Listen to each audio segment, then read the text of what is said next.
Well, we need to hurry a bit.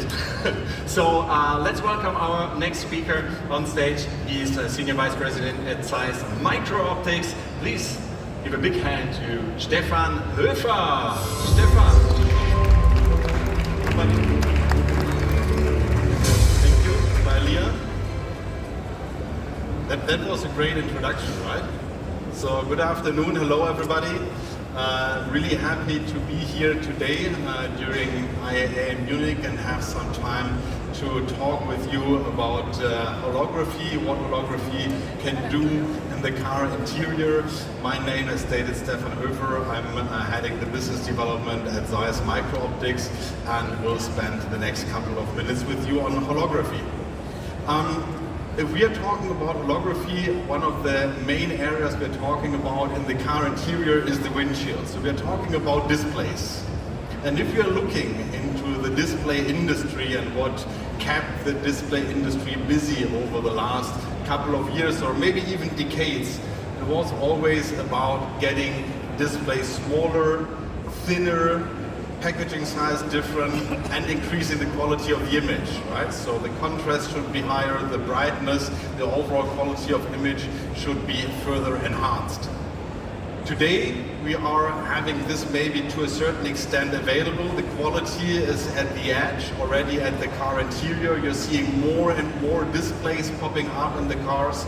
And now it's more about the question to say, how can I make information, data available and visible for in the car of the driver or also the passengers exactly where it's required.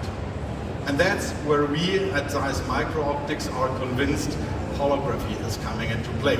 In specific, today we are going to talk about the transparent display in the windshield. During the next couple of minutes, and we need to keep it a bit short, we will be talking about the methodology. How does a hologram work? How is it created? And also what challenges is it addressing? However, we are aware it's a short time frame, it's lots of information, and that's why we have added a QR code here to the slides. So if you're interested to ask further questions, to get in touch, to discuss other use cases, please feel free to make use of that QR code. I'm happy to connect with you after the presentation here throughout IAA or also at a later stage. But okay, in the interest of time, let's get started and maybe start with a base question. So what is a hologram? Many of you may know, others may now have a look on their smartphones and check with Google or ChatGPT asking that question. You will get most probably something out of it like it's a three-dimensional image in the real space. So that's a bit the definition. That's also what you would potentially see when you're going into a museum or so, right, where you're seeing that kind of holographic elements. For us at Zeiss, it's by far more. We are not only talking about that three-dimensional image, even though that's technically correct, but we are adding functionality into the hologram. This can be a lens, this can be a mirror, or also a scattering function. All of that by keeping the surface the hologram is embedded into transparent. And I can imagine that sounds now a bit cryptical, so let's maybe have a look on how something like that looks like. I brought it here for you. It's super exciting. Please have a look. That's a hologram.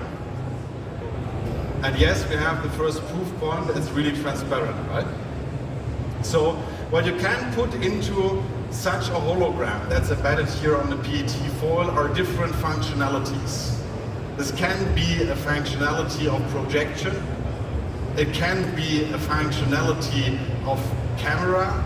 It can be a functionality of lighting or of filtering.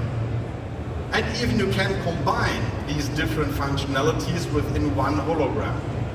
So now imagine the number of use cases that may be coming across through one hologram and the plenty of ideas that can be realized through holography in the car, but also in other industries. If we are now talking about the transparent windshield, we are basically using that kind of hologram, embedding it between two windshield, the two pieces of glasses that are building the windshield, and with projection we are able to generate images throughout the whole windscreen. This means that we are getting rid of many of the displays that you have today in the car that are getting bigger and bigger and that are taking lots of space. We can use the whole surface of the glass, given that, as we have seen, it's transparent. You can keep still the view to the road, and you're still having all the information available directly in the windshield, what makes it, in my point of view, very special. Also, in addition, we have now here used the whole surface, so this means you have your instrument cluster, you have the center display, but also an entertainment system for the front seat passenger available that is not visible for the driver at that moment. But coming back to the point to say we have now an embedded foil here in that windshield, there is a projector. How does that exactly work? And that's the point where I would like now to dig a bit deeper with you and get technical. So what we are seeing here is the scheme of a windshield, including a holographic function, having a projector and the named eye box. So basically the area that's visible for the driver. The projector is projecting light, each and every single pixel, to the hologram, and the hologram has a clear definition how that light, this pixel point, is reflected, giving it a point structure in direction to the eye box, making it visible for the driver. And in that case, also for the driver only. Oh, that was a bit fast. Here we go. This projector, together with the hologram, is building one conjunction, one unit. So this means that in the hologram we have clearly programmed and defined the wavelength of the light, the coloring, and also the angle where the projected light is getting to the hologram. This means that every surrounding light, environmental light, sunlight that is coming through that hologram doesn't cause any function to the hologram, but here the hologram is acting like the windshield itself, like glass, right? Because the angle and the wavelength of the light is not exactly the same than the one that's programmed into that hologram. In addition, and I think that thinking now about automotive, thinking on the space requirements, of the flexibility that you need today also in instrument clusters and car interior designs, may be one of the most important functionalities. In this way of making the windshield a display, we are not depending on the law of reflection. So we are not using the law of reflection of the glass, but in the hologram there is the clear definition on how each and every pixel of the picture giving unit is reflected into the eye box. This means that we have a high degree of flexibility where to position the projector. We don't have to put it in a certain angle, but we can change the angle, as in the hologram we are defining how the reflection of the light is in the end happening. Also, we are seeing that with the different light points, we can be very precise in where we are directing the light into. This means that we are not having light losses, we are not going out of our eye box, and with this we can ensure a very high degree of privacy. So if you're seeing that in real life and you're moving your hand out of that eye box zone, you can't see anything anymore. And you remember what I was talking about in the couple of slides earlier about the front seat entertainment system for a front seat passenger, for example. With that kind of technology, we can make sure that a driver can look to the right side of the windshield, still seeing the road, potentially seeing anything coming, anything dangerous, without being distracted by the content that's only visible to the front seat passenger. But we can also define more than one eye box. So this means that for that one pixel that is heading to the hologram, we can reflect it into two different directions and two eye boxes. This enables us, for instance, to make the center display visible for both front passengers, the driver and the front seat passenger on the right side. So overall, a high degree of flexibility, a high degree of visibility, of interaction through the transparent windshield, and all of that without requiring any coloring of the windshield, but keeping the transparency at the highest degree that's required in automotive industry. So that's a bit about how a hologram works, right? Now there is the complexity out of all of what we have been discussing to generate a hologram. And that's even more difficult because basically the refractive index of each and every single point of that microstructure that you're finding in a hologram is different to each other. So all of what we have been discussing, every point of light that's coming into the hologram is different. All of that needs to be written into that microstructure that's highly complex. And that's why a digital way of writing a hologram has been developed that allows to write the hologram into the photopolymer pixel by pixel. This is a methodology that allows to be fast, also to be cost efficient. However, between these pixels we'll always find some space. And this space will then have a redirection of light, will possibly then also cause some stray lights that you're basically not wanting to see in your displays, and it's in the end limiting the overall performance, the image quality of that holographic display. We at ZEISS are using that kind of technology for sure, however only for other use cases and certainly not when it comes to a transparent display in the windshield. Here we are still working with the analog way of writing a hologram. That's by far more complex, and I will not start to explain it now in detail because we have only limited time available here.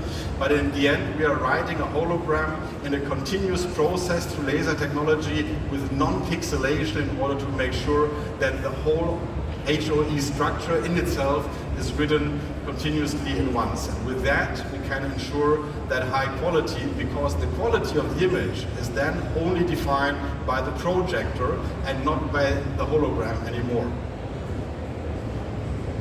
Having said that, that's how you're generating a hologram. If you would do that, as I said, in a very complex setup, then each and every hologram would be extremely expensive. And that's also something not like in the automotive industry. So everything is also about the question of replication.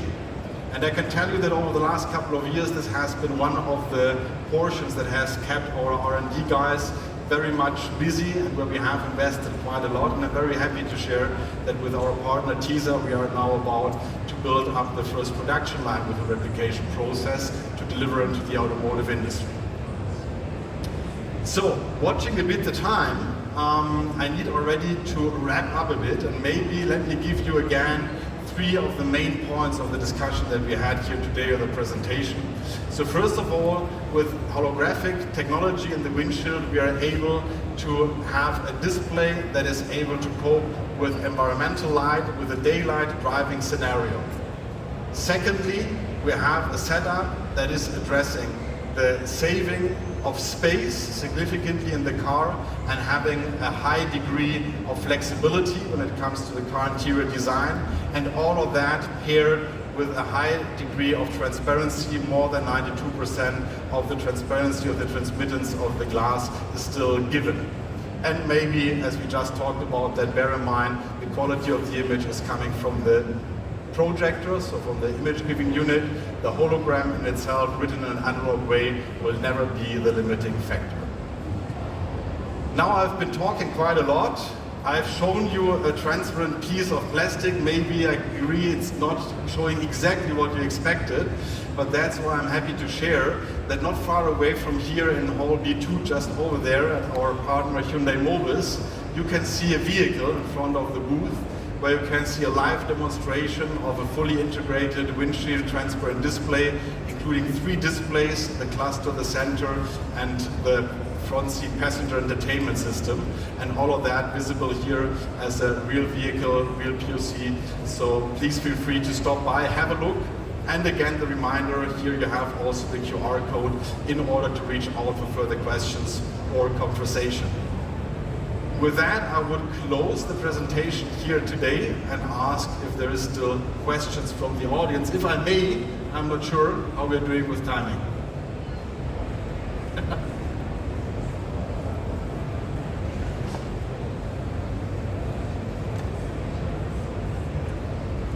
Okay, so I just got the information that it's possible later on next to the stage. All right, perfect. Because we have no, right now we don't have a hand microphone prepared for that. But of course, feel free to ask Stefan if you want to. I can see the curious faces. So you're asking. So yeah, so we have to do the Q&A next to the stage, but you will not run away, right? No, for sure not. I will be available over here, and again, otherwise just use the QR code to contact. But you know what? We had a wonderful introduction first. So we had Leah on stage, and Leah left some gifts. You know, so this is a little version of Leah. So let's just do the audience a favor. We'll just hand them out, right? Or Yes. do you want to keep them? No, I will, for sure. For everybody So- here in the audience. Because maybe you have kids at home who would be really happy to maybe have something special from Germany. Where are you from? Who wants one? How old is your kid?